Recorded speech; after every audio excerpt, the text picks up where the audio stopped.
Aston Villa 1, Bayern Munich 0, and this might be one of the greatest nights ever in Aston Villa history. First of all, there's so many stories. Like, it's not even the tactics bit, not even like just as a storied team, a team with history coming from the bottom. Because last year, if you guys remember, Emery Alitoi's team number 18. This team was number 18 when he got it from Lampard. And now they're beating Bayern in the Champions League. Like, it's just as a story of, like, forget the normal stale teams that we're used to, right? We're used to the big teams, making the Champions League and stuff. But this is a game that had so much history. First of all, they played their first game in the European Championship stroke UCL, right? Because UCL was started in the 90s, 94, I think. They come back. Their last game was in 1982-1983 season, and they beat Bayern Munich to win the title and lift the trophy, something which Arsenal can't claim to have done. But Aston Villa did it. And after all these years, coming back, even the way the stadium, the way they dressed the stadium, the tifos, was in the same exact way it was in that at that time. So they really channeled that feeling. I can imagine like the people who are like in their 60s and 70s who were there then and are there in the stadium today or are watching the game today. Like, they must have felt so proud, right, of their squad. Like, this is one of those nights, like, it will be talked about for a while. And then for the young kids also, it teaches them more about the history of the club. Like, this is where the club used to be, and this is what we used to do, you know? So, man, like, this was a big victory. Getting straight into the game, Bayern Munich, first of all, let me start with them because obviously we've been seeing what they've been doing, scoring 9, scoring 5, 4, everywhere, right? And I was like, sana fanya nini? What is company doing that every manager is not doing? And it was interesting to see. So what he's doing is that, so every team normally, nowadays, everyone when they attack, you have maybe like a bank of 3, 2, and 5, right? While attacking. Or 2, 3, and 5, or 2, 2, and 6, or 2, 2, 1, and 5, something along those lines. But the key bit is that the 5 or the 6 normally just form a straight line where the defense is, so that you try and look for those spaces to cut through. Basically, that's generally how managers think. But what company is doing is he's almost doing like rugby pods. So in rugby, what we used to do in rugby is when I'm a ball carrier, I attack with 2 people flanking me. So it's like we're attacking like in like a triangle, so to speak, right? So once I'm tackled, these people are racking over me and creating space, basically. So if you look at Bayern, every time they're attacking, on either side of the wing, there's like 2 pods of 3. And then there's like 1 person in the middle. So it's not like the center backs are fully occupied all the time, but they've overloaded the wings fully. Now, the disadvantage of this is at any one time, you have about 7 players up front and only 3 back here. And if you don't attack well, you lose the ball and the defensive transition becomes stress, right? Like, you have to literally run back and see how you're attacking and defending. But because they're so good going forward, they don't get in those positions a lot where they're losing the ball a lot and they're getting back in transition.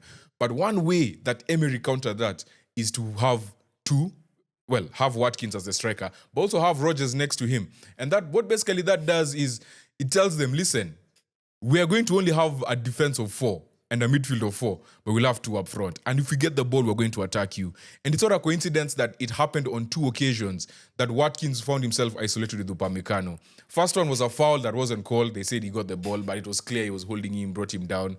Second one, it was given as a yellow card, and you could see the 2, there was a centre-back and someone else, either Kimmich or Lima, I can't remember who it was. They were both going back, so he didn't give the red card. But he put himself in a tricky position. This is Upamecano. So it was a nice game of chess to see. Aston Villa ceded possession, which we all expected. But at the same time, they had a very clear game plan. When we get the ball, we're coming at you. When we have ball carriers, we have Ramsey, we have Rodgers in midfield, and we have Watkins. It was unfortunate that Ramsey got injured and Bailey came on. The other thing about this team that I've realized is that hakuna ego kwa hii team. Unachiki kama anaitwaje Bailey came on in the 27th minute. Then he left in the 60th minute. That's basically 33 minutes that he has played. But he's not throwing tantrums and whatever. Like, everyone knows their role. Like, this was your role in this moment. Give me 30 minutes here. And then Emery found out that, so that now he has to change some things. So he brought him out. Same thing with Oli Watkins. Oli Watkins knows after 70 minutes, if it's a draw and we're not losing, I'm taking you off. But if you're losing, then I'll leave you and I'll bring Duran on. If we're not losing and the game is tight, I'll bring you off, bring Duran on. Fresh leg, someone who is on fine goal scoring form, and see what we can do. If you can get a late goal and win the game, exactly what happened today. So that game plan has worked several times this season and even the end of last season. So for us to see it happen again today, like, we knew it was coming. It even happened against us, Arsenal, when we played Aston Villa, right? Both games, actually, especially at the Emirates, just 2 late goals, finished off the game, and that was it. So this guy, Emery, knows how to motivate players. And the thing is, one thing that I read is that many players, once they find out how attentive he is to detail, then they see the game in a different way. And it just, that happens naturally when you come from a coach who, let's just be fair, Lampard was not doing anything. So when they move from that to someone, or was it Gerrard? Yeah, Gerrard. When they move from that to someone who's actually like, attention to detail, literally every aspect of the game. This guy, even on the plane, these are interviews that we've seen, Aston Villa players talking about him. Like, even on the plane, he's literally seated by himself, figuring out how I'm going to break down the next opposition. And that attention to detail is key. And yeah, so this was one of those nights for Aston Villa. Really, really, really, really, really big night. Finally, I want to finish with Emiliano Martinez. Martinez made crucial saves at the end there to secure this game. So starting off with the one-on-one with Gnabry, like, that was a really, really solid save. I thought that was in. Then there was the Hurricane header that he saved. There was before, obviously, when it was still 0-0, the Olise shot. Olise looks so good in this team. Like, yo. Yeah. And this team is stacked. Again, that thing they're doing of 3 pods, 2 pods of 3 on either side, they can afford to do that because it's very taxing. Let's start there. And tiring. So if you don't have depth in those areas, it's not going to work. For them, they started with Coman and they started with Coman and who else? I forget who else they started with. Anyway, they started with Coman and they started with, what am I forgetting? Coman, Olise, and Gnabry. Then off the bench, you have Musiala coming on and you have Leroy Sané coming on. So they have strength in numbers in that area. So, and then Palhinha now comes on to now show up, where you have one central defender whose job is just to clean up everything. The Company is doing something. I love how he's coaching. I'm definitely going to try and watch more games. Bundesliga games are hard to watch here, but I'll try. Definitely watching more of the Champions League games. But yeah, Emiliano Martinez was impressive to finish this game. Like, he secured the victory. He was so solid. There was even that one moment where I don't know what Diego Carlos was trying, and then he goes and handles the ball to give them a free kick. Obviously, the Hurricane shot from the free kick was blocked. So they did some one pass, the other, then Hurricane comes and strikes it, then it was blocked, and they celebrated like that just won. And it was the 89th minute. It gave me flashbacks of Arsenal versus Man City, where we were celebrating that block, and then we ended up conceding in the 95th minute. But yeah, they managed to hold on.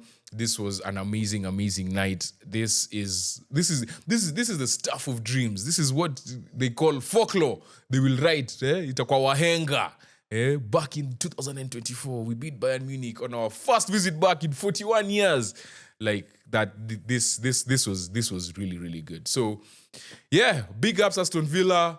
This is also good for the Champions League, having a team that, I mean, hasn't been the Champions League in a while. So coming back and beating Bayern down 6 points, they now move all the way up to 6th place behind Liverpool and Leverkusen, just above above Juve, who had a very impressive win today with 10 men as well.